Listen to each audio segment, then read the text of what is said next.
Very good afternoon to all of you. On behalf of Auditing and Assurance Standard Board of Institute of Chartered Accountants of India, I welcome you all in today's important VCM on standards on auditing on specialized areas and going concern. We are going to cover 4 essays, Essay 800, Essay 805, Essay 810 and Essay 570 revised relating to going concern. We are having with us first technical session speakers here Kapil Kedarji and Nilesh Khemka. We are also having with us Honorable Vice Chairman of Auditing and Assurance Standard Board, C. Vishal Doshi ji, Honorable Vice Chairman of Committee of Public and Government and Financial Management, as well as Student Skill Enrichment Board, C. A. Sridhar Mupala ji. On behalf of WBSP, I welcome you, sir. I welcome you, Vice Chairman, sir. And I also welcome, on behalf of WBSP, both the speakers for today's VCM. So, in order to start today's proceedings, I request Honorable Vice Chairman of WBSP, C. Vishal Doshi ji, to please start the proceedings. Over to Honorable Vice Chairman, sir, please. Thank you, Anil ji. Very good afternoon to all participants. I take this opportunity to welcome the speakers for the day, CA Kapil Kedarji and CA Nilesh Khemka ji, and also my council colleague, CCM CA Sridhar Mupala ji. Friends, I am very happy that the members are taking active part, or I would say participating in large numbers in these the webinars that we are conducting on the various aspects of the auditing standards. And continuing that, today we are going to have a deliberation of presentations on the standards on auditing on specialized area, that is the Essay 800 series that we normally say, and again a very important standard on the going concern. Friends, these Essay 800 series, I would say these are some very specialized areas, and that would, I would say, would not be connected with the routine statutory audits that we perform. So if we say that Essay 800 are the special considerations with respect to audits of financial statements prepared in accordance with special purpose frameworks. So the financial statements, the balance sheets, like we say, the Schedule 3, the tax audit reports, the related financial statements that we prepare, these are all the general purpose financial statements, and Essay 800 relates to the special purpose frameworks. And even the format of the audit report, I would say, of Essay 800 is imbibed in the standard itself. We would also be covering the Essay 805, that is on the audits of single financial statements and specific elements, as well as the Essay 810 on engagements to report on the summary financial statements. That would be with respect to the first speaker, and thereafter we would be covering the Essay 570 going concern.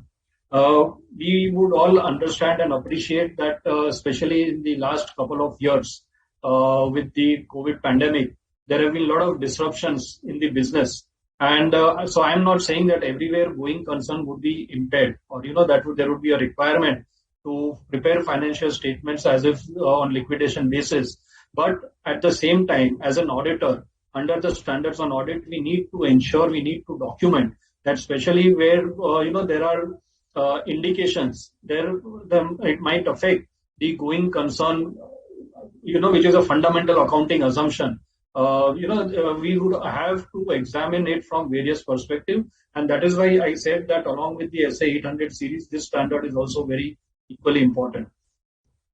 With this, friends, I would request my council colleague, C.A. Sridhar Mupala, to kindly address you. I would say that, I have been working with him now since last couple of months. He's a very hard working council colleague and a very prolific speaker. So, Sridharji, over to you. Yeah. Thank you, Vishal. Good afternoon to all. And the two prominent speakers, Mr. Kapil and Nilesh. And first of all, the topics what is being picked up today is really the need of an hour, because the first, when we talk about Essay 570, the going concern, as you rightly said, the pandemic has brought in a lot of structural changes that has increased the responsibility of an auditor, not alone to take the basis given by the management, but we need to collaborate on the additional basis on either on a strategical part or on the operational part to test the going concern aspect. Majority of the cases of the going concern, we end up whether to go with a qualification or restate the financial statement. This is the area where I'm sure the current speakers will be throwing their the light on that and share their information based on this. And coming to the series of that 800, audit on the specialized areas. Now, this area where normally we come across a lot of practitioners coming with their doubts and all, especially in the summarized financials we talk about, or which are prepared under the specialized framework, because different regulators have specific requirements in the financial statement. So while covering this, what extent of the audit responsibility? Because we have the reporting framework which is completely different from our general purpose financials, as Vishal was saying, and the standards have imbibed on this. Now, this is more of a judgmental and it gives on a minimum guidance, but it's our responsibility to make sure that we have certain steps and procedures beyond to make sure that the major objective of the audit is being achieved. I'm sure these three series is playing a vital role because every regulator wants a specialized part when it comes to a creator's point of view, especially in the summarized part when it comes to a limited this thing. It is our judgment to make sure that what extent of reporting is required. So I'm sure, and since it's a 2-hour session, we don't take time. A lot of delegates have been waiting for this. And I request the two speakers to show and share their knowledge, and I'm sure that it will be useful to all of us. Thank you, Vishal. Thanks for giving the opportunity. Thanks, Sridhar, for those lovely opening remarks. Friends, it is my opportunity, a privilege, I would say, to introduce the two speakers for the day. We have on screen with us CA Kapil Kedarji, who has an overall experience of 24 years of experience in the assurance and financial reporting, and he's a partner in the Delhi office of Suresh Surana and Associates LLP. Kapil was associate partner and a director with the Big Four consulting firm, where he had worked for the last 16 years. As his experience, Kapil has performed audits of listed as well as other public interest in companies, including Indian subsidiaries of foreign multinational companies also. Experience in statutory audits, tax audits, and audit of internal controls over financial reporting, as well as he is well versed with the accounting standards, IGAAP, Ind AS, and IFRS. Kapil has served clients in the technology, media, publishing, logistics, and entrepreneur companies, and has also led business development role and many capital market transactions. With these words, I introduce before you and welcome CA Kapil Kedarji to this webinar. Friends, I would now take the privilege to introduce the second speaker for the day, CA Nilesh Khemkaji, who has an experience of more than 9 years in the audits and financial accounting advisory services. He is working with one of the Big Four firms in their financial accounting and advisory team. And apart from his bachelor's degree, he is also a member of our institute. Nilesh is having extensive experience in accounting and auditing across different industries and possesses strong technical knowledge and practical experience of IFRS and Ind AS standards. He has been involved in resolving complex accounting issues with respect to financial instruments, revenue recognition, consolidation, lease, business combination, etc. He also has the experience of IPO advisory, including restatement of financial statements as per guidelines issued and coordination with merchant bankers and assisting managements to prepare the draft RHPs. With this, I welcome CA Nilesh Khemka to this webinar, and I would also thank both the speakers for sparing their time for the Institute, for the AASB, and more so to share their knowledge and experience with the fraternity and members at large. Thank you. Over to Kapilji for his presentation. Thank you, Vishalji, for the nice introduction, and thank you, Sridharji, for briefing on this subject of going concern. And before I start my session, I would like to put my thanks to Sridharji, CPGFM of Institute of Chartered Accountants of India, and Sri Vishal Doshiji, Vice Chairman of Auditing and Assurance Standard Board of India of the Chartered Accountants of India, for giving me an opportunity to discuss and share my thoughts on going concern Standard of Auditing 570 revised. So, hello and good afternoon, friends, my professional colleagues. And before I start my session, I would like to emphasize on the importance of the going concern assumption in the preparation of the financial statements. So, as rightly said by Vishalji in his opening session, that going concern is the fundamental accounting assumption for the preparation of financial statements for a company. And therefore, while the principle of going concern has got a lot of importance during this unprecedented time, of COVID-19, which we all have experienced.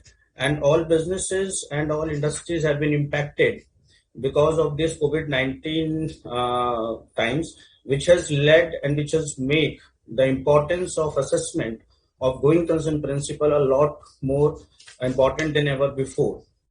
And all the industries got disrupted by this COVID-19 pandemic.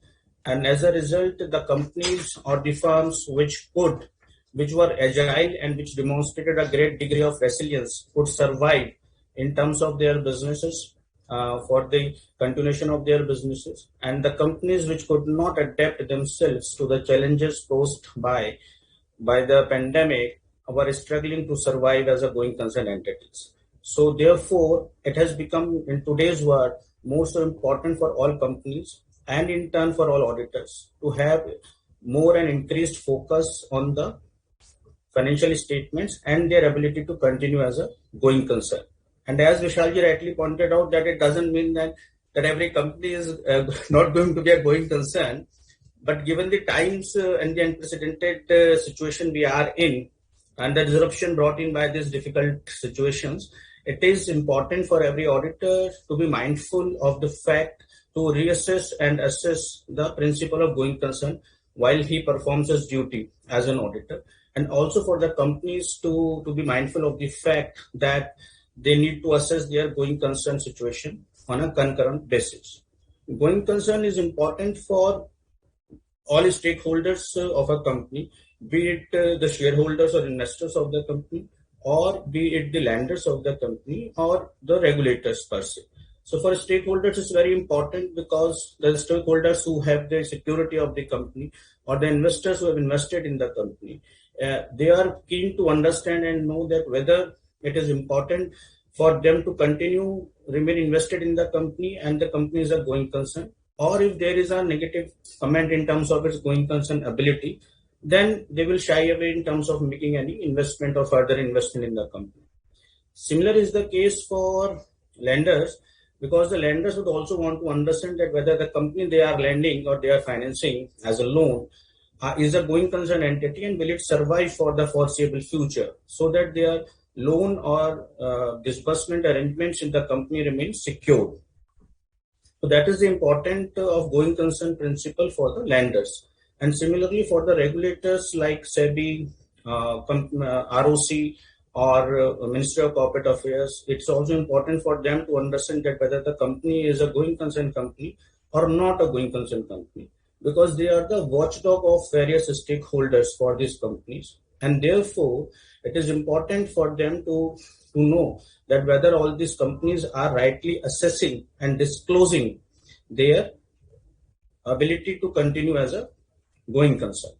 So this is what the importance of going concern is in today's world, and the going concern principle primarily requires that the auditor will obtain sufficient appropriate audit evidence regarding the appropriateness of management's use of the going concern basis of accounting in the preparation of the financial statements, and to conclude based on the audit evidence obtained whether a material uncertainty exists related to the events or conditions that may cast significant doubt on the entity's ability to continue as a going concern, and then to report in accordance with the standard of auditing 570 going concern revised.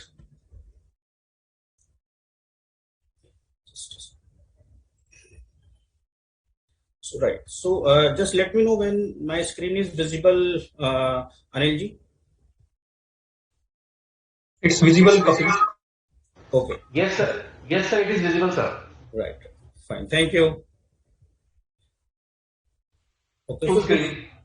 this is the agenda of today's discussion, that we'll be discussing the scope of SA 570 revised on going concern, then the responsibility of the assessment for the entity's ability to continue as a going concern, risk assessment procedures and related activities, additional audit procedures when events or conditions are identified, then the auditor's conclusions, implications on audit.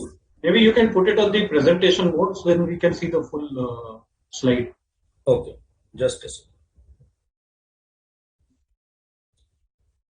Just a second. Make it F5 full screen, sir. Yeah, I'm doing that. Yes. Is it visible now? No, sir, not yet. Just a second.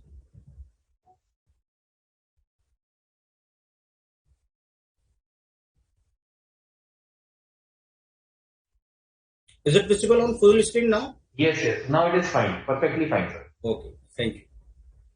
Thank you, sir. Okay, no problem. Right. And then the communication with those charged with governance. And the last is key consideration for auditors amid the COVID-19 scenario for reporting on the going concern cases of accounting.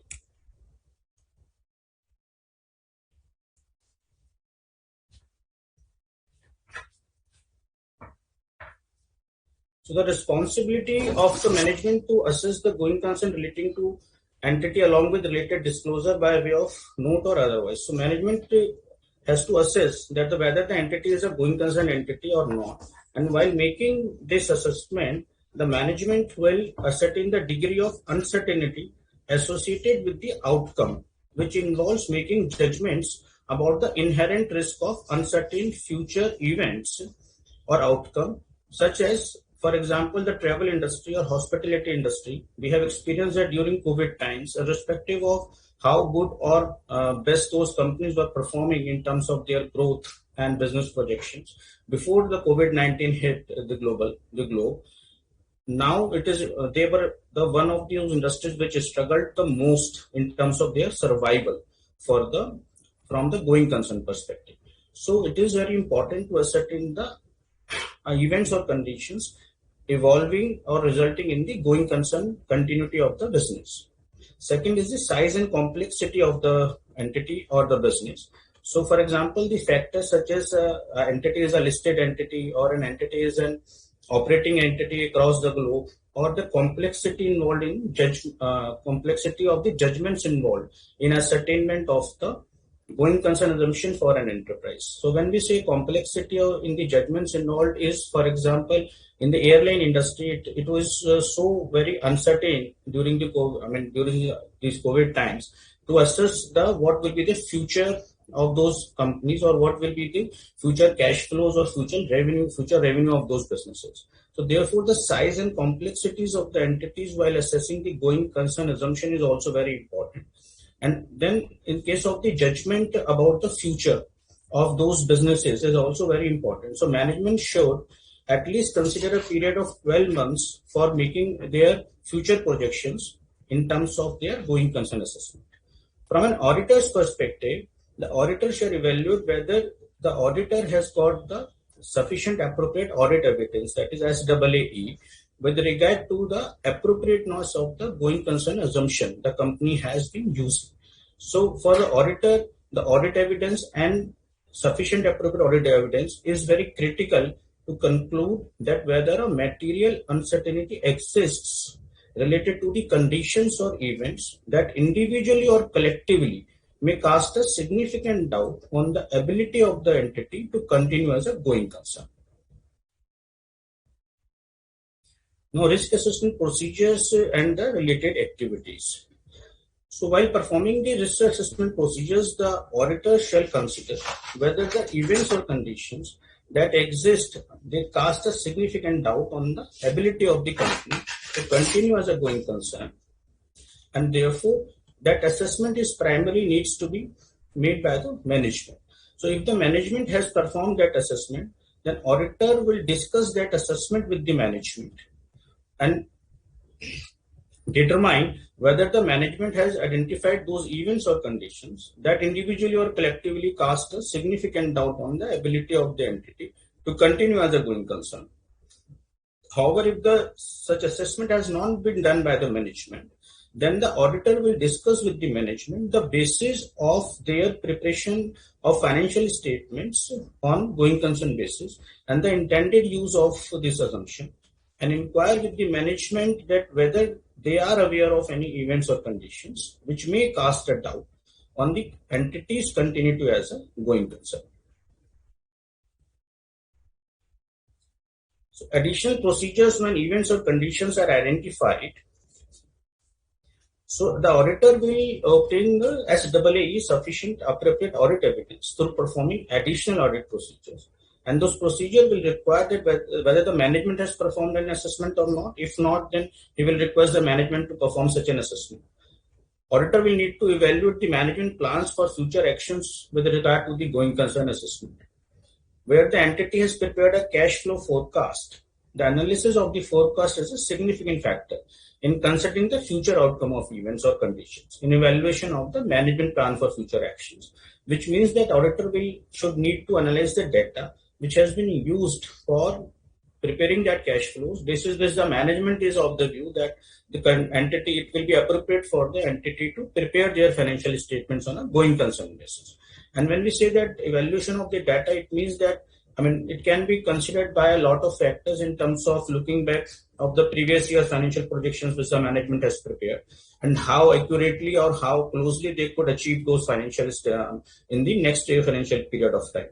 So these can be indicating factors to evaluate and question in terms of the accuracy of the data, which has been used by the management for preparing cash flow assessment, for demonstrating the fact that the entity is able to continue as a going concern for the foreseeable future. The auditor should also request the written representations from the management where the auditor consider it appropriate, or with those charged with governance with respect to their plans for future actions and the feasibility of those plans.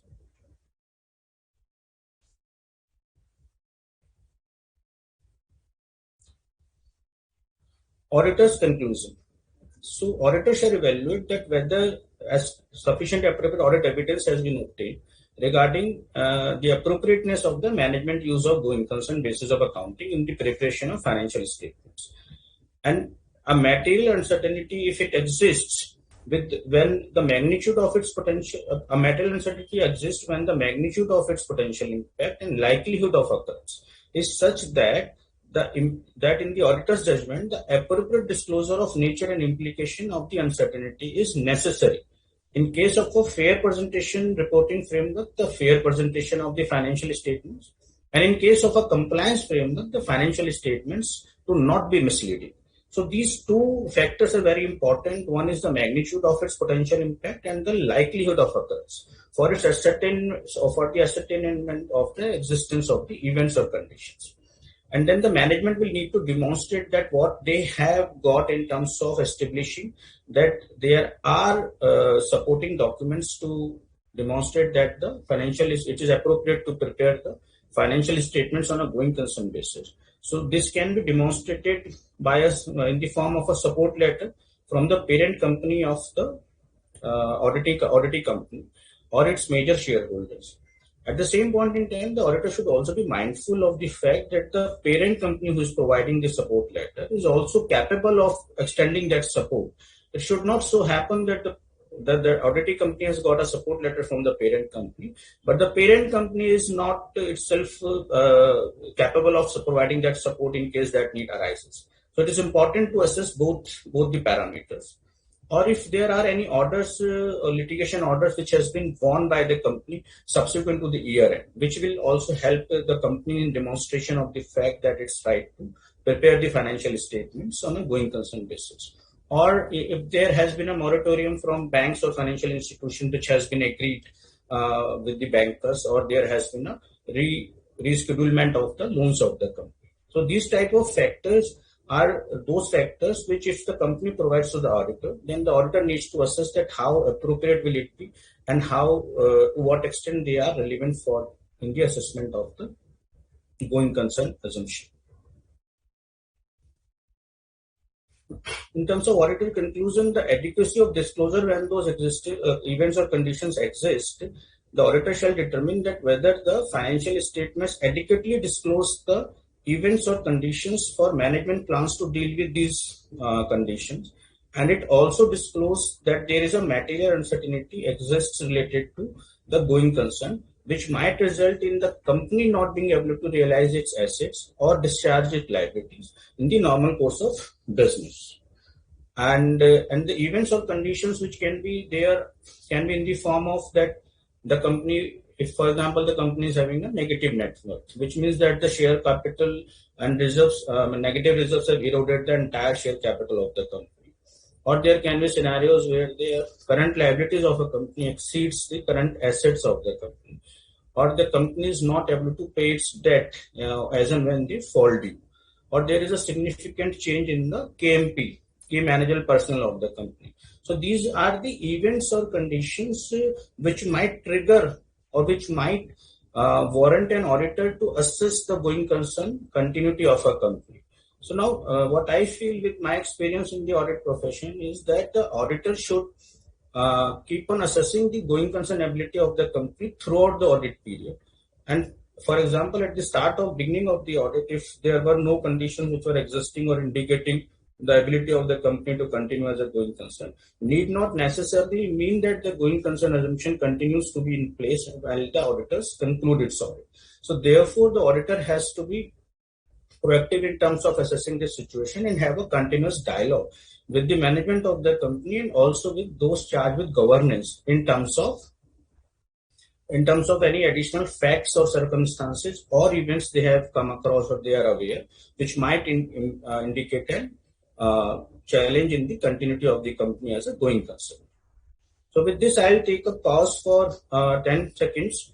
And if there are any questions anyone want to ask, please feel free to ask.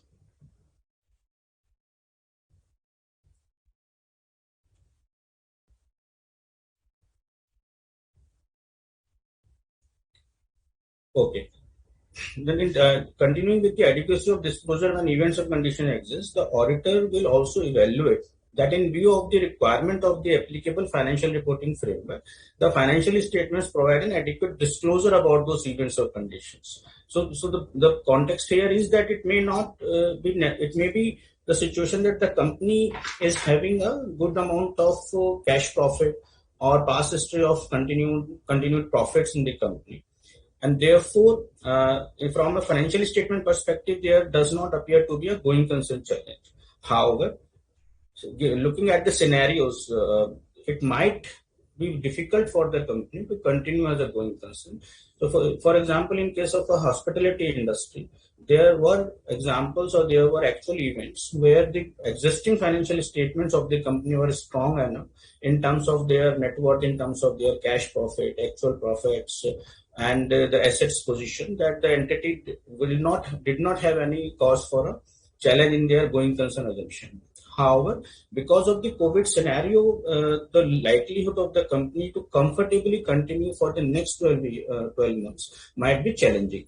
So therefore, it says that the events or conditions, if they are identified, irrespective whether it results in a going concern challenge or not, they need to be appropriately disclosed in the financial statements.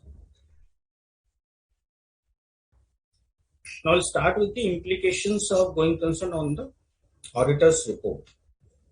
So there are three scenarios in which the auditor will report for a going concern scenario in a company. So first scenario is where the going concern basis of accounting, the use of going concern basis of accounting is appropriate, but a material uncertainty exists.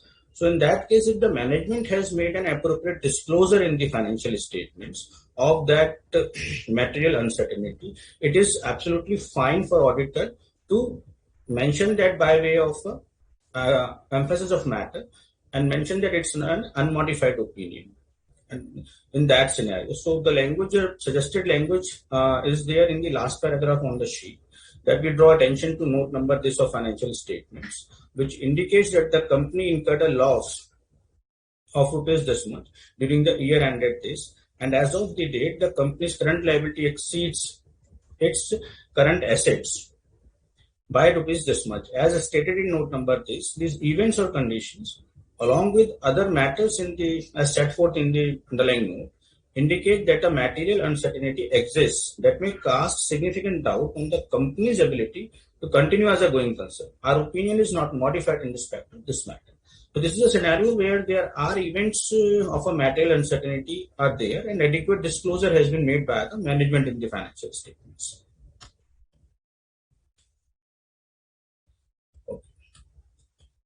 in this, apart from this, the auditor will also need to disclose this fact in the legal and other regulatory reporting requirements in the auditor's report, which triggers reporting under section 143, subsection 3, clause F of the Auditors Companies Act reporting, where it says that those material uncertainties may have an adverse effect on the functioning of the entity, and the opinion is not qualified in respect of this matter. So this reporting of EOM will also trigger adequate reporting under section 143 3F of the auditor's report under legal and regulatory reporting matters. And at the same point in time, if there are, in case of a listed company, since the auditor also required to mention about the key audit matters, that is CAM. So it will be relevant for auditors to also mention where those conditions or events exist related to going concern, to include a matter in CAM on the going concern assumptions and the estimates and judgments made by the management while assessing their going concern assumptions. So the auditor should be mindful in terms of reporting on the audit report that it has to be consistent in terms of their reporting from a EOM to a 143.3F to CAM reporting as appropriate. Second scenario is that where the use of the going concern basis of accounting is inappropriate. That is where the extent of the events or conditions is such that the company should not be preparing its financial statements on a going concern basis. However, the management has chosen to prepare the financial statements on a going concern basis. In that scenario, the auditor will express an adverse opinion mentioning that the entity's financial arrangements expired and the amount outstanding was payable as of March reporting date of the financial year. And the entity has been unable to conclude renegotiation or obtain replacement financing and is considering filing for bankruptcy. So the situation indicates that a material uncertainty exists that may cast significant doubt on the company's ability to continue as a going concern. The financial statements do not adequately disclose this fact. So in this scenario, what has been assumed is that the company has already defaulted in terms of their repayment of loan or borrowings to the banks or financial statements, and company could not refinance those loans, or it could not obtain a fresh arrangement of loans, and therefore the company has decided to file for bankruptcy. But this fact has not been disclosed in the financial statements by the management, and therefore the auditor has decided to give an adverse opinion in this scenarios. Third scenario for auditors reporting is that where the use of going concern basis of accounting is appropriate, but there exists a material uncertainty. So there, and in that case, the adequate disclosure is of material uncertainty has not been made by the management in the financial statements. In those cases, the auditor issues a qualified opinion or adverse opinion in accordance with the guidance provided in the Standard of Auditing 705. That is modifications to the opinion in the independent auditor's report. So the qualification, the suggested language for a qualified opinion will be like the last para in the sheet, that as discussed in note number this, the company's financing arrangements expire and amount outstanding are payable as of 30th of April 2022. The company has been unable to conclude on renegotiation or obtain replacement financing. This situation indicates a material uncertainty exists that may cast significant doubt on the company's ability to continue as a going concern. Therefore, the financial statements do not adequately disclose this matter. So these are the three types of reporting in case where the going concern assumption is challenged, and when the adequate disclosure has been made, we give an emphasis of the matter with the corresponding reporting under 143.3F and CAM as appropriate. Where the adequate disclosure has not been made, then we as an auditor need to give either a qualified opinion or an adverse opinion depending upon the materiality and the pervasiveness of the impact of those qualifications in the financial statements. The implication on the CARO, which is the recent CARO is applicable for reporting for financial year starting on and after 1st April 2021. The use of going concern basis of accounting is appropriate, but there exists a material uncertainty. So if the main audit report contains a paragraph on the material uncertainty relating to going concern or a CAM on going concern, then auditor should also consider reporting appropriately in clause 19 of PARO 2020, which says that if there are any ratios, financial ratios, which are disclosed in the financial statements as part of these new amendments in this Schedule 3, then the auditor should also consider reporting appropriately in CARO clause 19 for those adverse impact of the ratios arising as a result of not for going concern situation of a company. Communication with those charged with governance. So the auditor should also have a continuous dialogue with those charged with governance and discuss with them that whether there exist any conditions or events which constitutes a material uncertainty. Whether the management use of going concern basis of accounting is appropriate in the preparation of financial statements, the adequacy of related disclosure in the financial statements, and as applicable, the implications in the auditor report. So apart from discussing with the management, the auditor should also have their discussions with the TCWG, with those charged with governance, with respect to the appropriateness of going concern assumption while preparing the financial statements of a company. Key consideration for auditors amid COVID-19 reporting requirements. So key consideration of auditors where the COVID-19, where there have been impact because of COVID-19 and the auditor's work is related to going concern, it will include the period of going concern assumption, which should be 12 months on a minimum. Then the modifications of the auditor's opinion where necessary. And then there can be material uncertainties related to going concern paragraph. And then there are enhanced or new key audit matters to be reported in case of the listed companies. So as we all know that during this COVID-19 period, some of the industries were relatively impacted more. For example, real estate industries or tourism industry or hospitality industry or industries in the entertainment business like movie halls and all that. So in those companies, the need for assessing the going concern principle more accurately and continuous on a concurrent basis becomes more important. Then there are enhanced and new key reporting requirements because going concern evaluation involves significant judgments. The auditor should suitably consider giving a key audit matter for the assumptions and judgments used while preparing the going concern assumption by a company in the case of the listed companies. But then with this, I come to end of my presentation. If there are any questions, feel free to ask, and I'll try to answer those questions. Thank you.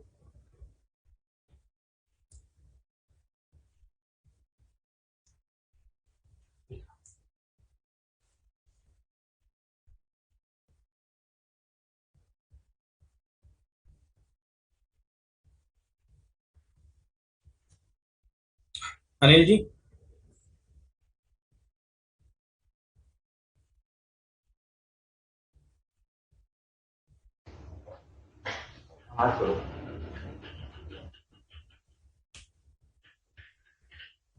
Thank you so much, sir. Thank you, Anil. Can you hear me? Yeah, I can hear you. Questions we will take at the end, sir, if you don't mind. No, that would be absolutely fine. No problem. Sir, if you permit, can we start the another speaker's presentation? Absolutely. Or still you are having you would like to cover something else, or you would like to add something? No, I think that is fine. Please start with the second presentation. Okay, sir.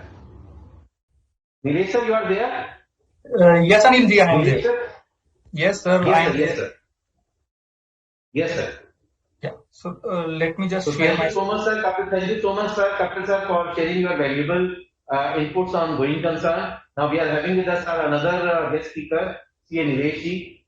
Nilesh ji is going to take various standards on auditing on specialized areas, SA 800, 805, and 810. So without wasting much more time, may I request Nilesh ji to please deliberate on SA 800, 805, and 810. Over to Nilesh ji, please. Anil ji, my screen is visible? Yes, sir, it is visible, sir. Perfectly fine. Sure. So, friends, today we will be covering 3 essays on this specialized area series, that is SA 800, SA 805, and SA 810.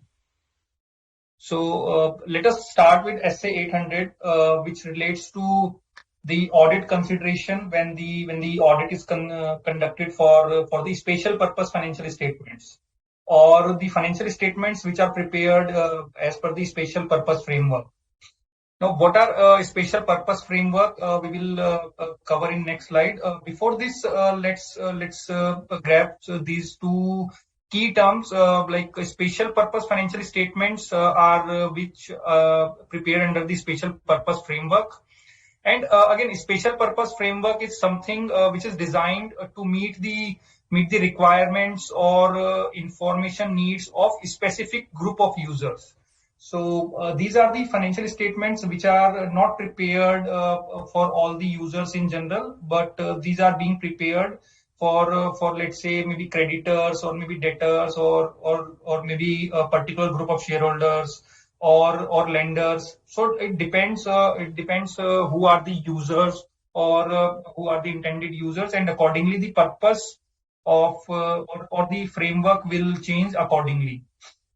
Now, if we talk about in general, what could be the special purpose framework? It may be cash basis of accounting. It may be any specific financial reporting framework being established or being introduced by any specific regulator, maybe telecom regulatory, maybe National Highway Authority, or like any authority. Right. Then there could be any financial reporting provisions in any of the loan agreement or debenture agreement, pursuant to which there may be any requirement or maybe any obligation on the part of management to prepare the special purpose financial statement under that framework. So if we talk about the objective of SA 800, the primary objective is it provides special or addresses special considerations when an auditor accepts the engagement. There are certain considerations which auditor needs to adhere or needs to keep in mind when the auditor is accepting the engagement, like what is the purpose for which the special purpose financial statements are being prepared by the management? Who would be the intended users? What are the steps which the management has taken to determine whether the reporting framework which the entity is using is acceptable, right? Then we have engagement planning and performance, and what special considerations are required to audit the or to start the planning for the audit of special purpose financial statements. And the third one is forming the opinion, because auditors has to issue the audit report also, whether it be general purpose financial statement or the special purpose financial statement. So once the engagement is accepted, the planning and audit is done. The last or the foremost part is forming the opinion basis the audit conducted as per the relevant essays. So here, needless to say, the audit is being conducted for the special purpose financial statement under SA 800, but an auditor has to comply with all the relevant essays, be it materiality, be it related party, be it subsequent events, right? So all the relevant essays have to be complied with when an auditor or when we are auditing the special purpose financial statements. And based on all these parameters, the auditor has to form his opinion and issue the audit report. Only on the financial statement reporting, but not on the internal controls or the effectiveness of the internal control of the entity. So this essay only cover the opinion or the audit report on the financial statements aspects. Now, when accepting the engagement, there are 3-4 considerations which we as an auditor needs to keep in mind. So these are, as I already said, what is the purpose for which these financial statements or special purpose financial statements are being prepared by the management, whether these are by virtue of any loan agreement or provision in any of the debenture agreement, or these are being prepared pursuant to any legal requirement from any relevant authorities, Now, what is the group size? Who are the intended users for these financial statements? And what are the steps the management has taken to determine if the applicable reporting framework or the framework under which the financial statements are being prepared is correct or is acceptable, right? Because in the case of these special purpose financial statement, these financial information need of the intended users is very critical, because these are not being prepared for general public at large, but these are only prepared for a specific group of users, and accordingly the information which they require in these special purpose financial statements is very critical, because some laws or regulations, let's say, may prescribe any financial reporting framework which may be used by management in preparing those special purpose financial statement. So, for example, there may be a regulator which may establish any financial reporting provisions to meet the requirement of that regulator. Now, there could be regulations from the Telecom Regulatory Authority of India and require, let's say, some sort of financial statements which are different from our Schedule 3 requirements, and all the telecom operators may be required to submit these on a yearly basis to the TRAI. So these will be regarded as the special purpose financial statements, right? And if there is no, accordingly, auditors also need to alert the users, like these are the special purpose financial statements and which may not be relevant for all the users, right? And the management also needs to describe this special purpose framework in their management responsibility section in the financial statements at appropriate area, like these are the reporting requirements or the reporting framework which the entity has used, and why the entity think this is the acceptable reporting framework. This also needs to be described in the special purpose financial statements. Now, there are certain considerations which we as an auditor has to consider when we plan and perform the audit of the special purpose financial statements. Now, first and foremost is like SA 200 requires from the auditors to comply with all the ethical requirements, which obviously includes the independence requirement as well. So we need to comply with all the relevant essays which are relevant to the audit of these special purpose financial statements, right? Be it essay 200, be it essay 320, which is on materiality, right? So if we compare the special purpose financial statement with the general purpose financial statement, obviously these will be the numbers will be smaller. There may be different materiality level. So judgment. So as per SA 320, right, the judgment which is required for general purpose financial statement may be different from the special purpose financial statements. Because when we prepare general purpose financial statements, they will be material for the users of the financial statements. But when we prepare the special purpose financial statements, the judgments are based on selected group of persons, right? So auditor needs to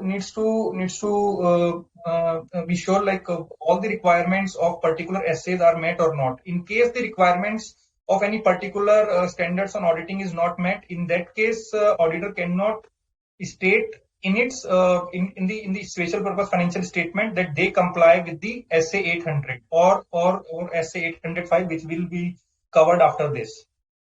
Now, if there is any exception or there is any requirement of SA which is conditional, right, and that conditional is not existing on the reporting date or when the financial statements are issued or special purpose financial statements are issued, in that case, that conditions can be ignored if they are not relevant or not present on that date.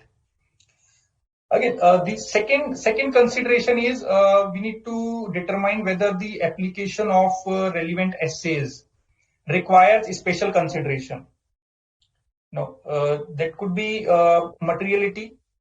Of course, in materiality, in case of a special purpose financial statement, would be lower than the general purpose financial statements. Plus, judgment, as I already said, judgments in case of the special purpose financial statement would be based on the information need of selected group of persons. Whereas, if we compare it with the general purpose financial statement, the judgments required to audit the financial statement will be based on the management judgment will be based on the information need of the larger group of persons, right? So again, the special consideration would involve why the financial statements are being prepared as per the special or the special purpose reporting framework. Who are the intended users, right? And for what purpose these financial statements are being used by the management? What is the reporting framework? Whether it is acceptable or not. Now, when we talk about the audit report or forming an opinion and the reporting considerations under SA 800, so again we need to apply the requirement of SA 700, which talks about certain consideration which the auditor has to consider in its audit report, like whether the report describes what is the framework for this financial reporting, whether these are being prepared under cash basis of accounting, or these are being prepared pursuant to any provisions in the loan agreement, or these are being prepared because any relevant authority has established some rules and regulations, right? So this has to be clearly described in the auditor's report, and then the purpose for which these financial statements have been prepared, who are the audience or who are the intended users. Now, management responsibility section should determine or should include a relevant paragraph why the reporting framework which is used for the preparation of these financial statements is acceptable, right? For the preparation of these financial statements. Then auditor's responsibility has to be there with respect to the audit and planning and the opinion which we as an auditor are issuing on these special purpose financial statement. And last and the foremost is alerting the users or the other users, because see, these special purpose financial statements are being prepared only for one particular purpose and for selected users. Again, these may be available in the public domain also, so it is very important to alert the users in the audit report only. This may not be useful for others or comparable to the financial statements in general, because of the nature of these financial statements or the purpose for which these are being prepared.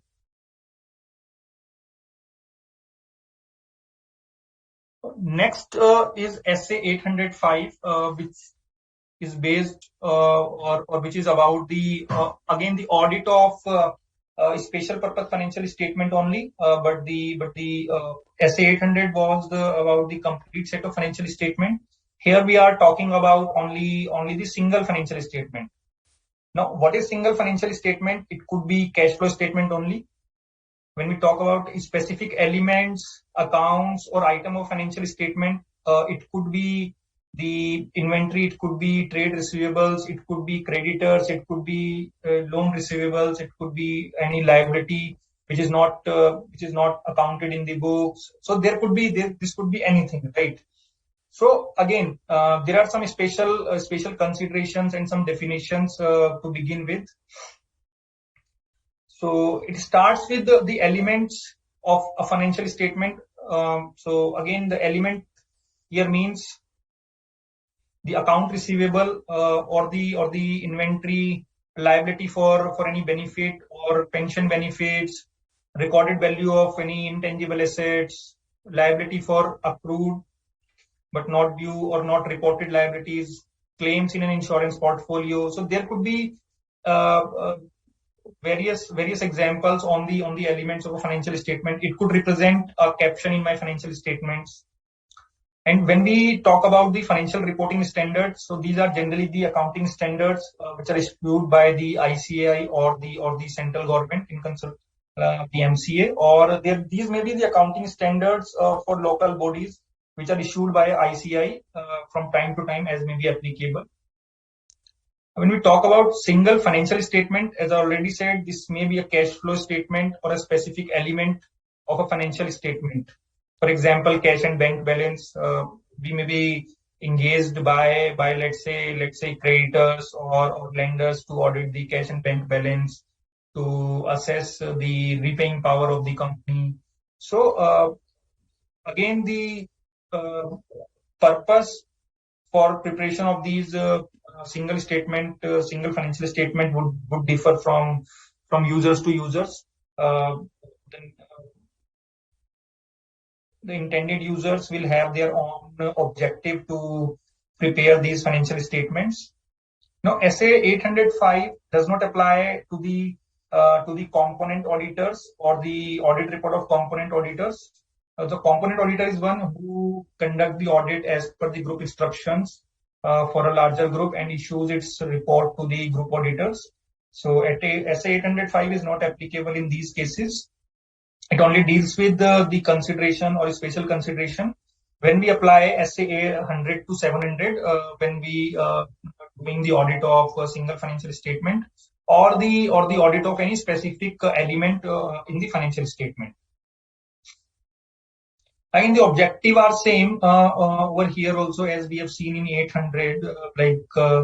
What are the considerations we as an auditor are required to apply when we accept the engagement, when we do the planning and perform the audits, and again the forming the opinion on the financial statement, the single financial statement.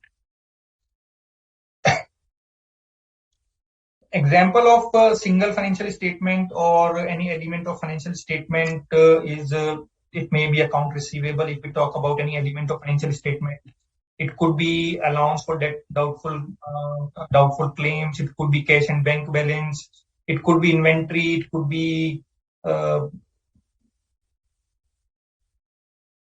pension benefits. It could be liability which are not accounted or which have been incurred but not reported, or it may be contingent liability, right? It could be related party transactions as well. Then schedule of tangible assets, net tangible assets, disbursement from leased property. So these are just an example. It could be any specific statement from the financial statements as well.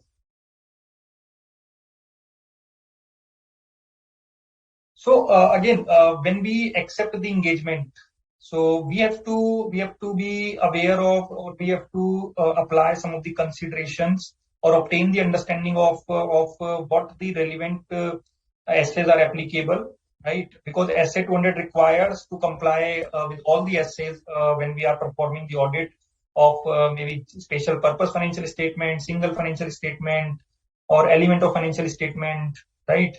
Again, we have to see what are the acceptable financial reporting framework and what sort of opinion we can issue. When we talk about application of SA, so here SA 200 requires from the auditors or it requires the auditors to comply with again the ethical standards, which includes the independence requirements as well, right? We need to be aware. We need to ensure whether if we are engaged to the complete set of financial statement or only for the single financial statement. Because again, independence requirement will be very important here if we are not being the principal auditors, right? If we are only being engaged for let's say single financial statement, then it could cause some consideration for gathering the information, because if we are not the principal auditor, then we may not be having the knowledge about the entity or its policies or environment, which may which may help us in auditing the single financial statement. So it is very important to consider this point.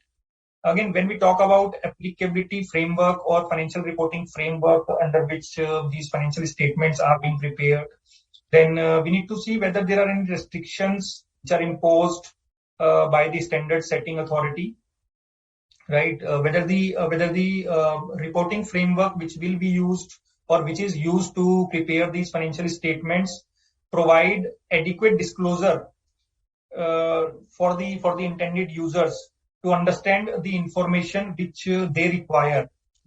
That is whether the information conveyed is being or is passing the message which is required by intended users, right? So this should not happen ki the users were looking for the information on net paying capacity, but that is not being conveyed, or that is not coming out of the statement which we have audited or the management has published or management has prepared. So this is very important to consider the information need and the purpose. When we talk about the form of opinion, it could be whether the form and content of the financial statement are appropriate, and whether we are required to comment on the fair presentation or the compliance framework.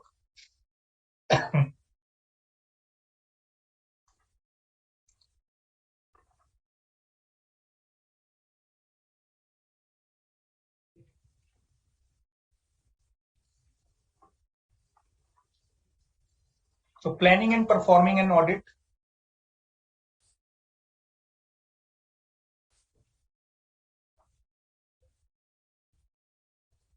So again, we have to comply with all the relevant essays, be it essay 240, be it essay 550, be it 570, be it 320, and all other essays we have to comply with. Then we need to obtain the audit evidence as may be necessary when we are auditing the single financial statement, or we are auditing the particular element or caption of the financial statement. So if we are the auditors or we are appointed as the auditors for complete set of financial statement, it may be necessary, we may be having all the audit evidence, but we have to be sure in order to plan and perform our audit of the single financial statement that we obtain the sufficient audit evidence, and on which the basis on which we can form our opinion on the single financial statement or the element of the financial statement, because it is necessary to issue a report at the end.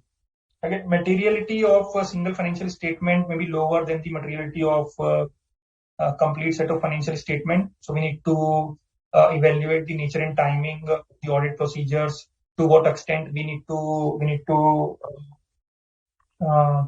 the audit procedures, right? So again, if the auditor of the single financial statement concludes the audit of these financial statements or a specific element in the financial statement is not practicable in accordance with the relevant essays, then auditor might discuss with the management also whether another type of engagement may be more practicable or not. So these are some considerations which we need to keep in mind when we are auditing these single financial statements or some elements in the financial statement, right? Again, the audited single financial statement may also be published together with the entity's complete set of financial statement, right? So in that case, there has to be some differentiation between the single set of financial statement and the single financial statement and the complete set of financial statement. Otherwise, this would be misleading on the part of the users of the financial statement if these are not being differentiated from the basis of their purpose.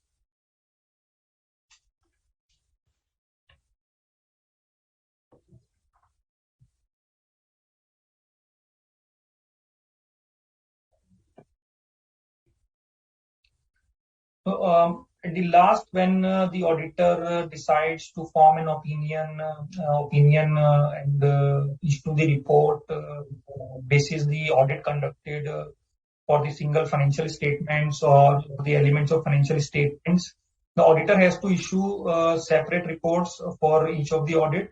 If the auditor is appointed for both complete set of financial statement as well as the single financial statement, right? Now, where the entity is publishing a single financial statement along with the complete set of financial statement, so there has to be some differentiation, as I was mentioning. In case it is not met, with then management need to rectify the same. If the management has issued both the reports simultaneously and there is no differentiation, then there has to be one statement or one document from the management side which differentiate the complete set of financial statement and single financial statement. And if the auditor is not satisfied with the differentiation which the management has issued, then auditor might not issue the audit report, or we may not be required to issue the audit report until we are satisfied.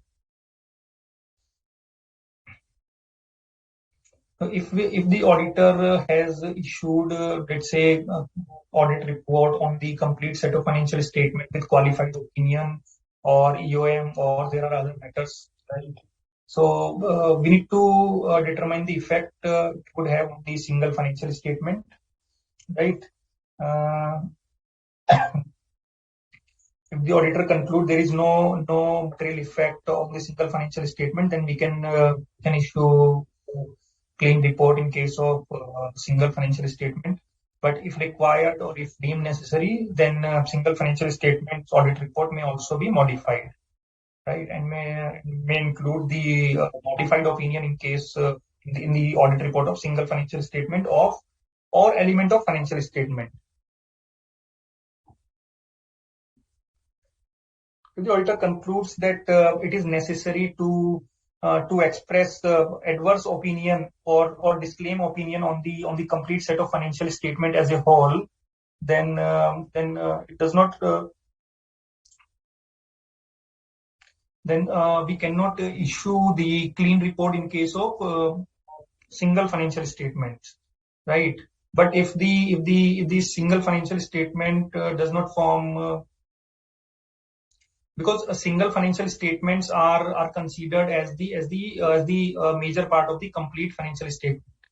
But if we are auditing the particular element of the financial statement, then we can issue unmodified opinion in that case only in case of elements of financial statement. If the auditor is satisfied, there are no adverse effect on the audit report of the elements of financial statement.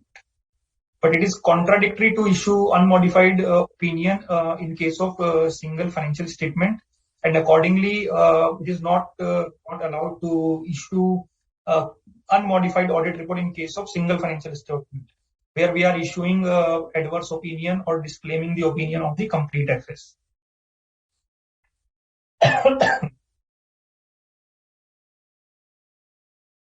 So this was all about 805. Now start with the 810, which is again the essays or standard of auditing on the specialized area or the engagement to report on the summary financial statements. So summary financial statements are the financial statements which have information on the aggregate level, or not at the detailed level as in the general purpose financial statements. So again, we have some key terms here, like what is the applied criteria, what are the audited financial statement, what are summary financial statement. So audited financial statement, as we all know, these are being audited by the auditor in accordance with the essay, from which these summary financial statements or the information for the summary financial statements are derived, right? Applied criteria are the criteria which are applied by management in the preparation of summary financial statement. So these summary financial statement could also be regarded as the management accounts. Again, these could also be regarded as the special purpose financial statement, because again, these has to be prepared, or these will be prepared only for the specific purpose, right? But the SA 810 is only applicable, or the scope of SA 810 is only applicable when the auditor for the complete set of financial statement and the summary financial statement are same. So in this case, this auditor of summary financial statement cannot be different from the auditor who audits the complete set of financial statement. Now, objective is determine whether it is appropriate to accept the engagement to report on the summary financial statements or condensed form of financial statement. Again, we need to form an opinion on the summary financial statement based on the procedures which we will be performing and based on the evidence which we obtain while auditing the summary financial statements of an entity. And we need to clearly spell out or express our opinion in the audit report, and also describe the basis for our opinion, if that is adverse or that is a qualified opinion, or we have UM. So we need to have proper basis for these opinions which we as an auditor issue to the client or the management on the summary financial statements. Now, when we accept the engagement, there are certain considerations which we as an auditor needs to keep in mind, like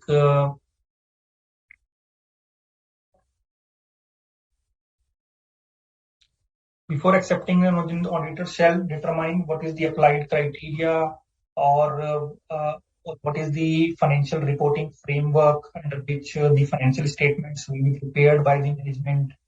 Whether these financial reporting framework or applied criteria are acceptable or not. Right now, what are the acceptable criteria? What are the factors which affect the acceptability of the reporting framework or the criteria? First of all, management is responsible for determination of information that need to be reflected, because again, these are not general purpose financial statement. These are also a form of special purpose financial information, right? So management has to decide, or management will decide what sort of information or at what level the information is being presented and reflected in the summary financial statement. Factors which affect auditors' determination are what is the nature of the company, the purpose, and for what purpose these summary financial statements are being prepared, right? What is the information need of the users, why these financial statements are required, right? Whether the applied criteria or the reporting framework as per which these financial statements are being prepared will not mislead the users, right? This is very important. If the preparation of these financial statements will in any way mislead any of the users, then we might not agree, or auditor might not agree to accept the engagement, right? Then if these standards are laid down by any relevant authority or standard setting board or laws or regulation, then it is presumed like applicable criteria are acceptable, right? Now, on the second part, in the engagement acceptance is we need to obtain the management's agreement. Management understands its responsibilities and acknowledges its responsibility for the preparation of these summary financial statement. Because at last, the management is only responsible to prepare and present the financial statements. Auditors' responsibilities so far as with regard to financial statement is to audit and to issue an opinion on the fairness or whether they are complying with the compliance framework or not. But the primary responsibility rests on the management with respect to its preparation, right? Now, another responsibility or another duty on the part of management is to make the audited financial statement available to the intended users with the summary financial statements without undue difficulties or undue hardship on the users, And in the financial statement or in the auditor's report of the summary financial statement, these should be combined. That means the summary financial statement and auditor report should be included in any one document, so that the users can view can read the audit report, basis which these financial statements they can view the audit report, which is the basis of the opinion, where the auditor has expressed his opinion after auditing these summary financial statements, right? So in case auditors have any comments on the audit report or on the effectiveness of the financial reporting framework, the users of the financial statements can get this information from the audit report. Now, if the applied criteria are not acceptable to the auditors, in that case, auditor shall not accept the engagement unless there is any requirement from legal requirement, right? And if the engagement is conducted in accordance with any law or regulation, that we need to clearly mention in our audit report, these financial statements does not comply with the SA, right? And accordingly, the auditor's report should mention the basis of preparation of the financial statement should mention these financial statements are not in compliance with the standards of auditing. Then we need to determine the effect this may have on the engagement of the financial statement, right? If we are saying the summary financial statements are not in compliant with the SA standards on auditing, then we need to also make sure whether the complete set of financial statement are being compliant with the standards on auditing or not. Because the summary financial statement will be derived, or the information for these summary financial statement will be derived from the complete set of financial statements only. Now, when we audit these summary financial statements, so we have to perform various procedures while doing the audit in order to form the basis for expressing an opinion on the financial reporting framework or the financial statements which are prepared, or the summary financial statements which are prepared.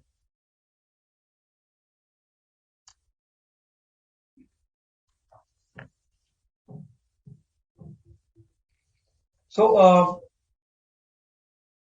following procedures need to be performed so that auditors corroborate the information for their opinion, whether the summary financial statements disclose their nature in the financial statement, that is anywhere in the financial statements or the summary financial statements it is being disclosed that these financial statements are being prepared for some or these financial statements are summarized to form a complete set of financial information, and clearly identify the audited financial statements separately.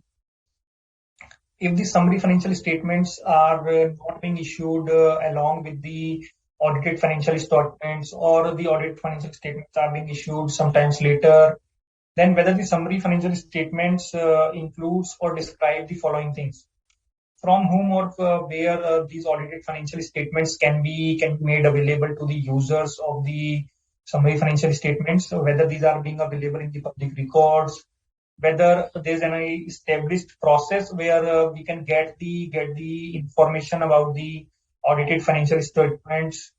If the laws and regulations prescribes or specifies that audited financial statement should not be made available to the intended users, then that fact has to be included in the summary financial statements, right? And again, the criteria for preparation of financial statement or summary financial statement has to be included in the summary financial statements. If these are only required if the audited financial statements are not accompanied or they are not being annexed to the summary financial statements. Then summary financial statements should adequately disclose the applied criteria or the reporting framework, and they should be prepared in accordance with the applied criteria only, or the reporting framework which we are disclosing in the summary financial statement. So the summary financial statement has to be prepared according to that applied criteria or reporting framework only. Whether the summary financial statements contain necessary information and these are not misleading, right? Again, our audit procedure should be designed and performed in such a way to get the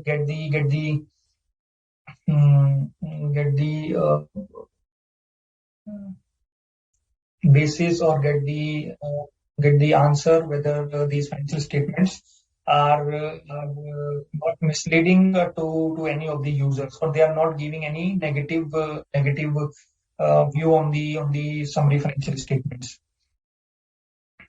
Again, whether the financial statements or audited financial statements are available to intended users in case the audited financial statements are not issued or published along with the summary financial statements, right?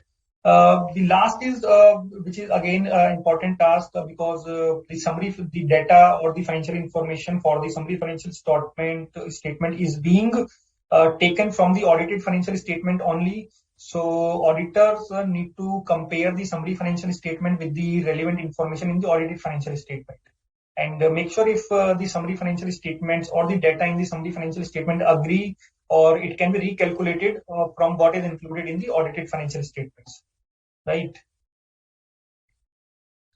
Now, last is the opinion. Again, forming an opinion on the audit or the summary financial statement basis the audit procedures conducted by the auditors.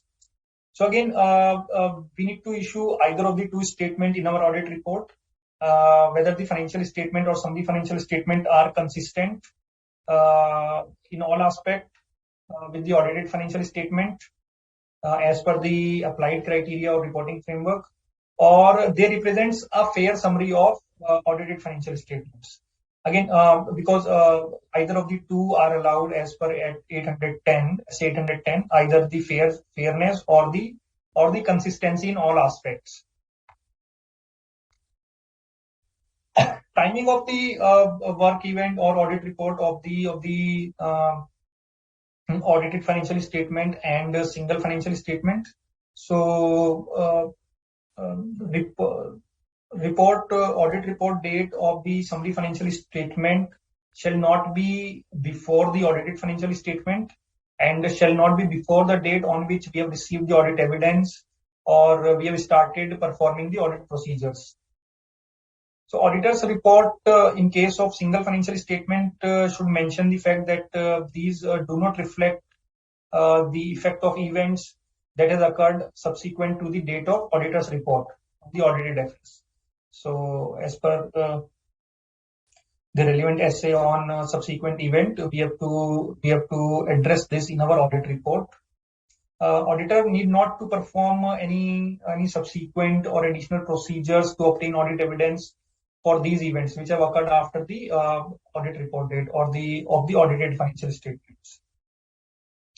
So there could be certain facts which were not existing on during the time while the auditor were performing audit, but may become aware of the date of the auditor's report on the audited FS only, right? But previously we were not aware of these. So in such cases, we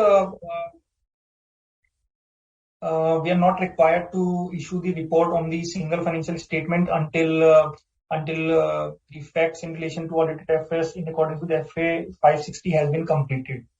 Because if certain facts are or auditor being aware of the certain facts on the date of audit report, then there might the auditor might apply certain additional procedures in order to get comfort and issue the audit report on the audited affairs. So we need to wait until that time to issue the report on the single financial statement also, because again the single financial statement or the information which is contained in the single financial statement are derived from the are derived from, summary financial statement are derived from the audited financial statement only. So any adjustment in audited financial statement may also need to be taken or adjust the numbers in the summary financial statements as well. So these are the title, or these are the elements which the audit report on the single or the summary financial statement should have, like title, who are the audience to whom this audit report is addressed, an introductory paragraph are talking about the framework as per which these financial statements have been prepared, or supplementary financial statements have been prepared, the date, the place, the management responsibility, clearly specifying the applicable criteria. They acknowledges their responsibilities, which we have talked earlier in this section.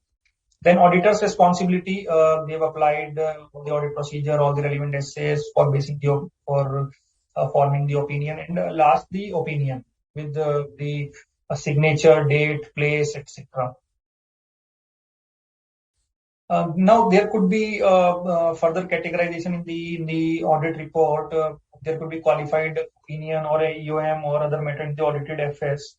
Then, if the auditor is satisfied that summary financial statement are consistent in all aspect, or they represent a fair summary of the audited FS, then a report on the summary financial statement should state that that audited FS or the report on the audited FS contains a qualified opinion, right? Then basis for that qualified opinion has to be given in the audit report. Where a report of the audited financial statement or complete set of financial statement is having adverse opinion, or having disclaimer of opinion. In that case, in the audit report of summary financial statement, auditor has to state that report on the audit FS contains adverse opinion, and what is the basis for that opinion. Right, and then we need to also include in a statement that it is not appropriate to express an opinion on the summary financial statement, right? Because when we are having an adverse opinion or we are issuing a disclaimer opinion on the complete set of financial statement, it is not appropriate to issue or express an opinion on the summary financial statement. Where we have unmodified opinion on the audited financial statement or complete set of financial statement, but auditors wants to modify the auditor's report on the summary financial statement. So they can express an adverse opinion, or they can express modified opinion on summary financial statement if the SFS or the summary financial statements are not consistent in all the aspect with that of the complete set of financial statement, and the management is not agreeing to make the necessary changes. In that case, the audit report for the summary financial statement could be modified, right? Then again, the auditors has to alert the users that the summary financial statement has been prepared on the basis of some acceptable reporting framework or some special purpose framework, specifying its purpose and the intended user. Again, like the last, these may not be suitable for any other use, because these are not the general purpose financial statements. Now, if we talk about the comparative information in the summary financial statement, if the audited FS contain obviously audited FS has to contain the comparatives, but summary financial statement may or may not contain the comparative information. Then we need to determine whether the whether not presenting the comparative information is reasonable, considering the nature of the engagement, right? And we need to determine the effect on the auditor's report if the omission of comparative information is unreasonable, right? If the summary financial statement contains comparative, but these were audited by another auditor, right? Then audit report on the summary financial statement has to include that fact, right? Because it requires the auditor to include in the auditor reports that the comparatives were not being audited by the continuing auditor, right? Then there are some unaudited supplementary information may also be presented with the summary financial statement, right? There could be supplementary information. So it should be clearly differentiated from the summary financial statement. If that is not clearly differentiated by the management, then auditor shall ask the management to do so. If management refuses to do so, the auditor need to explain in the audit report that there are some information or supplementary information which is not part of the summary financial statement. That has to be included as part of the audit report. So that's all, Anilji, from my side on these three topics. I'm happy to answer the questions. Don't go. Thank you so much, Nilesh sir. Yes, sir. Can you hear me? Yeah. Nilesh sir, minimize कर लीजिए. हाँ, sure, sir. Sure. Just a second. Yes.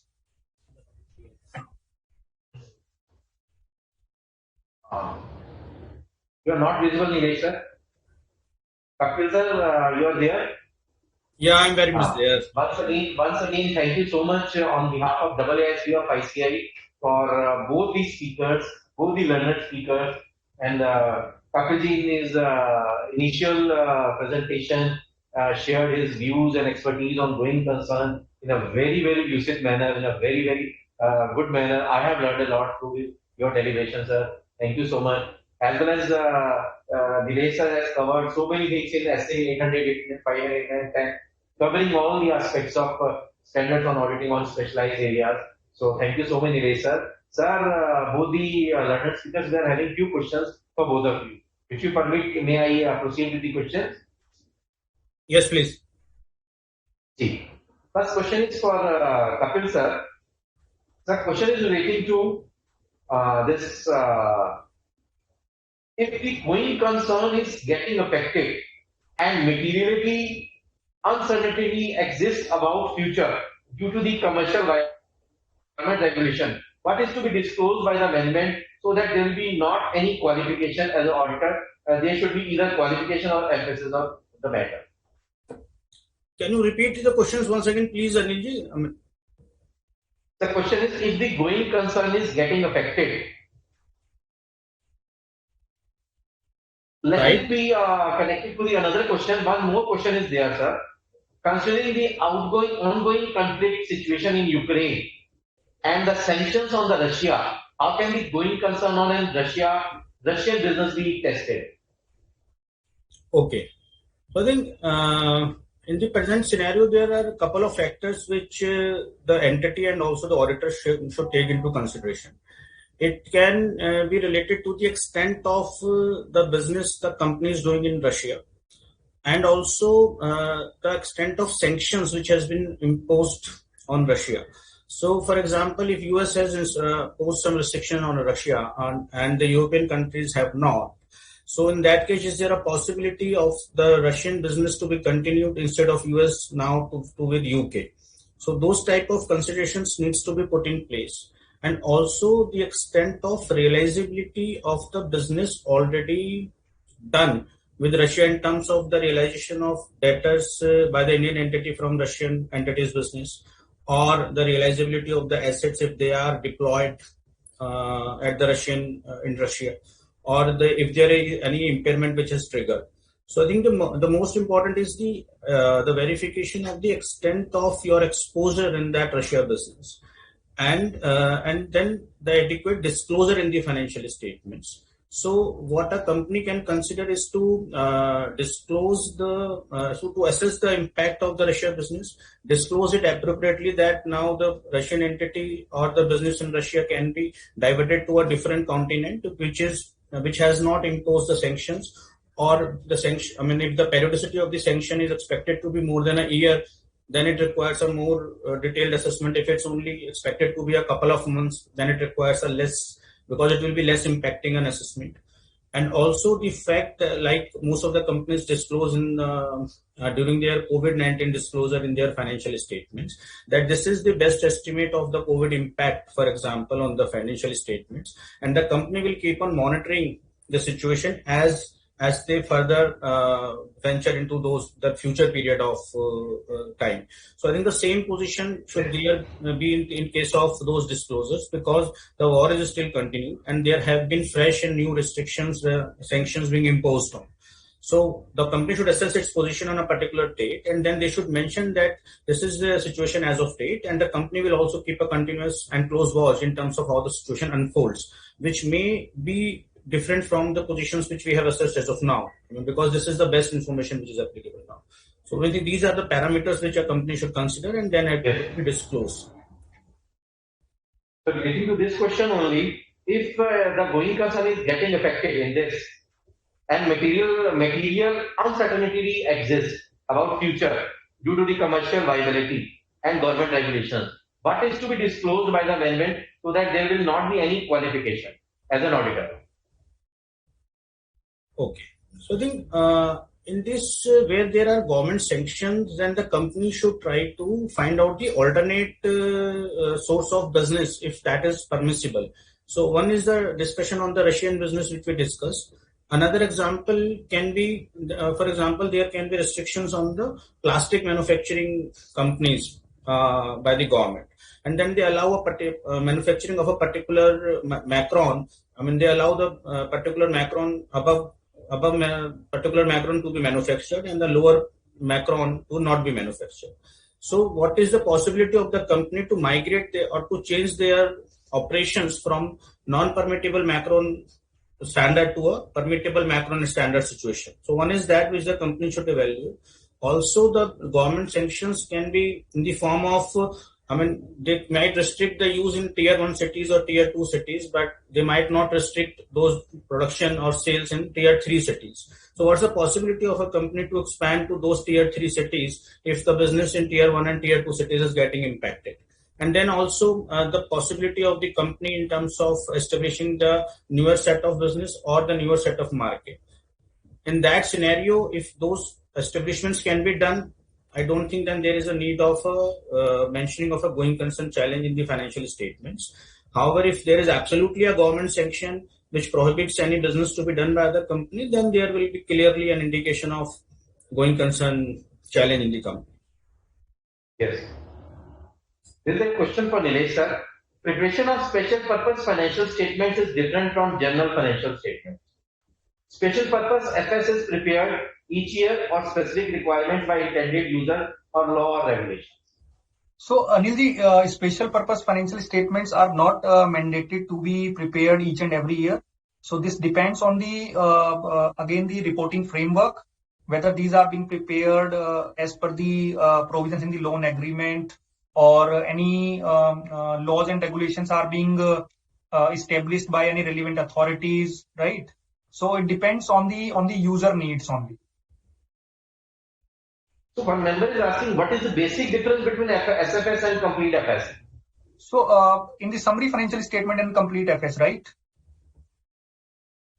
Yes. So again, the summary financial statements are again required for some specific purpose only.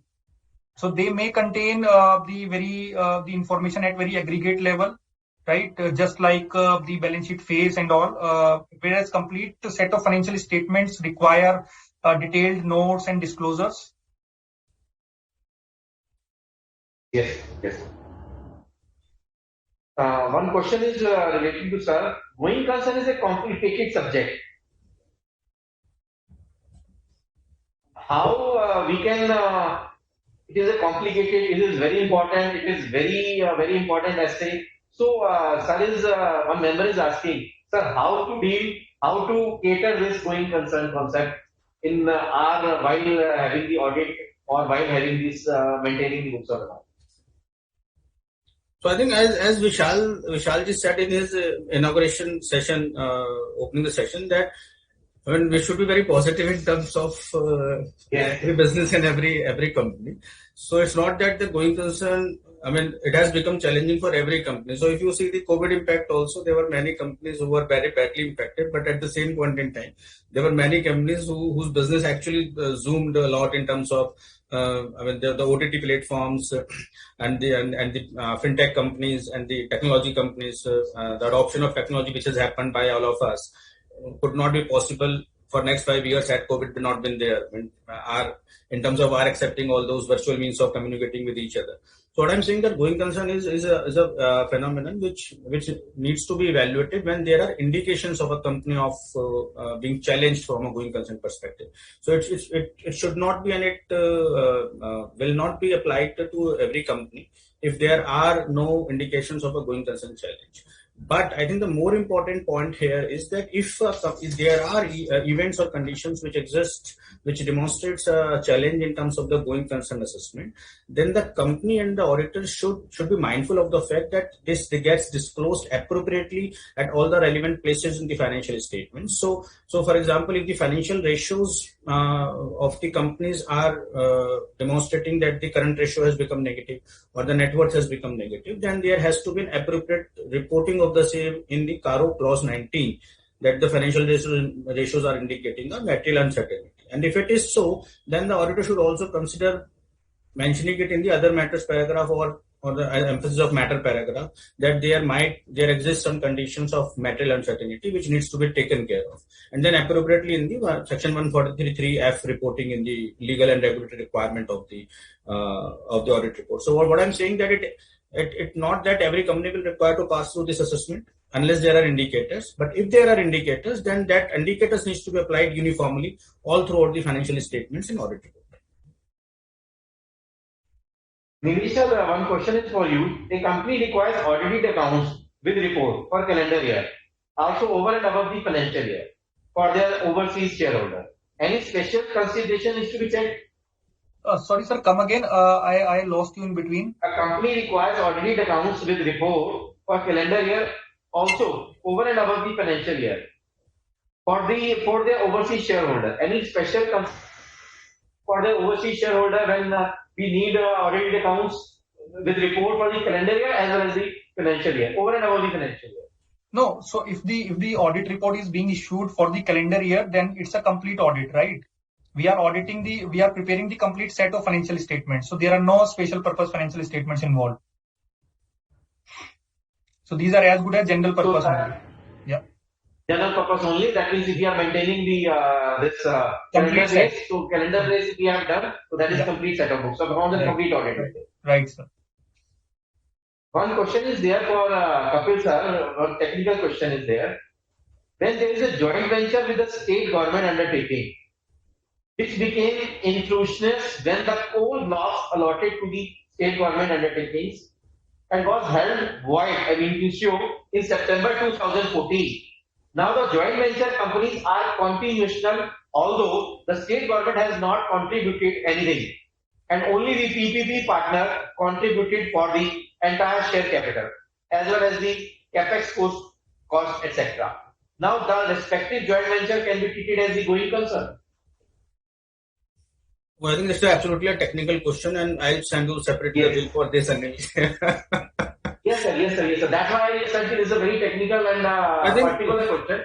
Right. So what I understand that there is a PPP arrangement in which the coal mines allotted to the JV company, which got formed by JV between the private player and government, subsequently got cancelled. And now there is no business in that JV company per se. So I think in my view, there can be two possibilities for this JV company to continue to prepare its financial statements on a going concern basis. One is that they discuss with the state government that if there can be a change possible in the PPP agreement, which allows the JV to conduct or start a new line of business or new set of business. Second can be that if a particular coal blocks sanction has been cancelled, then what is the plans of this state government or central government to allocate some other coal block to the JV company so that the company can continue to work on that project. And if both of these possibilities are really difficult or remote to be executed, then is there a parent support letter which is there, which can demonstrate their intention to support to the JV company for the foreseeable future. So individually or a combination of those factors, if they are there or they can be demonstrated by some evidence in terms of the state government policies to allow some additional coal blocks to those JV companies or something like that, or there are new set of business which the PPP can be done in the PPP can be done, then those financial statements can be continued to be prepared on a going concern basis. However, if the PPP arrangement is stringent enough to not allow any other line of business and the sanction of the coal block has already been cancelled with no further possibility of getting a different or new coal block, then it will be really difficult for a company to prepare its accounts on a going concern basis. Thank you, sir. Last question. If there is no authority for the special purpose audit, as per any law, should it be done by the auditor or refuse to undertake? Example, in the case of SHG self-help group, no authority for audit, but we are required to compile balance sheet and receipts and payment account and income and expenditure. What should be for the what should we do in that particular? Anil ji एक बार last वाली line repeat कर दीजिए please. मैं बताता हूँ. He is saying there is no authority for the special purpose audit as per any law. Should be done by the auditor or refuse to undertake. Like example is SSG self-help group. Then in this particular case, no authority for audit, but we are required to compile balance sheet, income expenditure account. So the member is asking, what should we do in that particular case when there is no such authority relating to that? No, so why we are preparing these or combining these expenditure account and all the accounts if there is no authority to or there is no authoritative guidance to do that, right? Audit comes secondary. First of all, the question is why we are preparing that. Is this the management's management's purpose? Then it's up to the management when whether they want to get this audited or not. I hope question is incomplete because member has mentioned we are required to compile the balance sheet and income expenditure. So if we are required, then there has to be some regulations, right? That may be management's intention, that may be any provisions in any of the agreement, that there may be any authoritative guidance if we are required to do that. Kapil sir, would you like to add something in this? Kapil sir, would you like to add in this something? I think if there is a request by the company to prepare a SPFS and there is no specific regulation which is governing that, then the company can get that prepared, and then that can be done by the existing auditors of that entity or by an independent chartered accountant also, as per the requirement of the company and the requirement of the primary auditor, where the company or the entity needs to get its accounts consolidated. So, sir, thank you so much. It was wonderful to have both the learned speaker here, and we have gained, and all our members have gained a lot through both the deliberations on the special purpose, on this various standards on auditing on special areas as well as on going concern. So, once again, on behalf of Auditing and Assurance Standard Board of Institute of Chartered Accountants of India, I extend my heartiest thanks towards Kapil ji as well as Nilesh ji for sparing your valuable time and letting all the members and all of us on various essays, which we have 4 essays we have catered today. And once again, thank you for acceding to our request on a very short notice. And then during this very extremely busy period, you have taken this deliberation in today's afternoon time. Thank you so much, Kapil ji. Thank you so much, Nilesh ji. Thank you so much. Sir. Thanks a lot, Anil. Thanks for having us and giving us an opportunity to serve the profession and the members, fellow colleagues. Thanks a lot. Stay safe. Have a very good evening. Bye. Thank you.